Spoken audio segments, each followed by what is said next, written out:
Hello, this is the Briggs & Stratton Storm Responder 5500 8250. I bought this around 2010. I've kept it garaged ever since. I've never had to use it for a power outage. I've tried to run it every so often, but you know how that goes. You forget about it and it just sets. And so I pulled it out this last time. I tried starting it here a few days ago and it just would not start. So I tried the easiest steps first to try to resolve the issue. I changed the spark plug. That did not help. I then drained the fuel and put fresh fuel in it. That did not help. I then changed the oil. That did not help. I then proceeded to look at the carburetor with help from other videos on YouTube. This is the old carburetor. I came off of it. I had discovered that the high pressure jet spray, I think that's what it's called, which is located in this float bow, was clogged. Let me show it to you. So what you do, you gotta take this float bow off.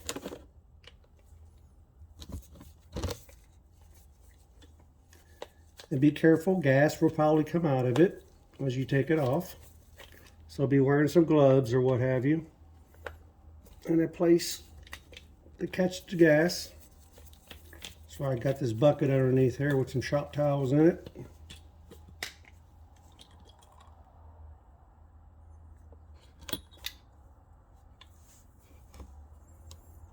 This is a little flapper on top. Sometimes this gets stuck. And so sometimes you can bang around with a hammer onto the float bow. There's a little pin right here that you got to take out.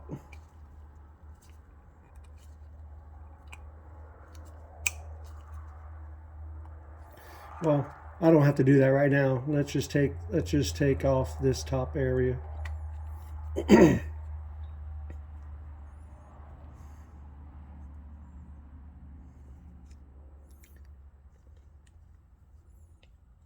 Okay, there's a gasket right here. You want to check that gasket to make sure it's not cracked or torn away. Okay, let's get back to this.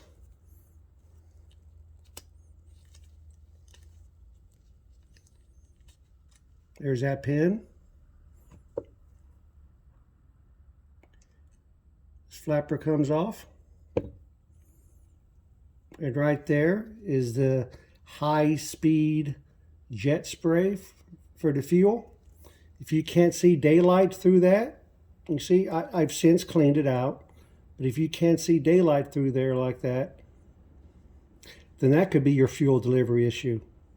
So you gently clean that out with I use just a regular old hairpin.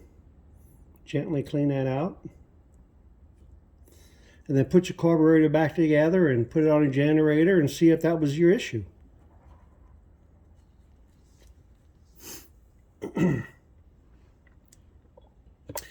After I cleaned mine out and put mine back on my generator, and then fuel started leaking from my carburetor. So I was like, what in the world's going on now? So I kind of figured that perhaps you got this little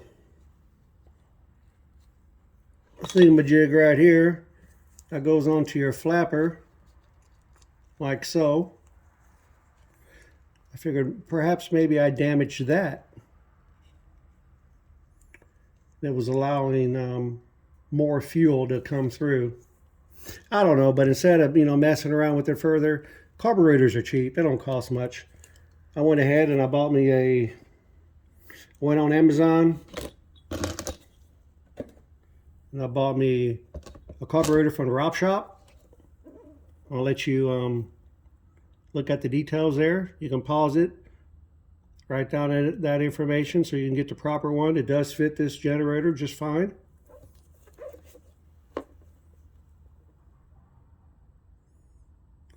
I only had one issue with it, with the new one.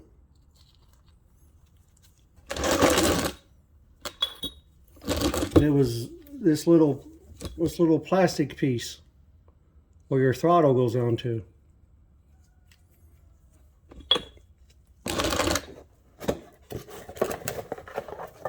You know, your little throttle rod here. It did not fit through the new one.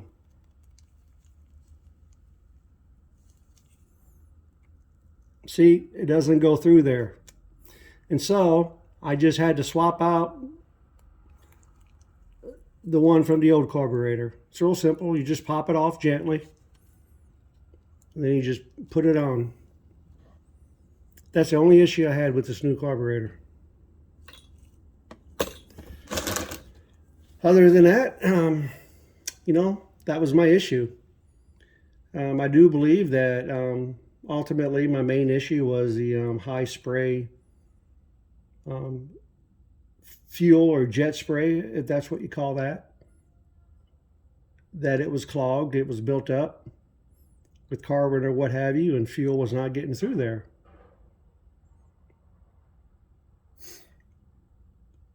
But now my generator works just fine.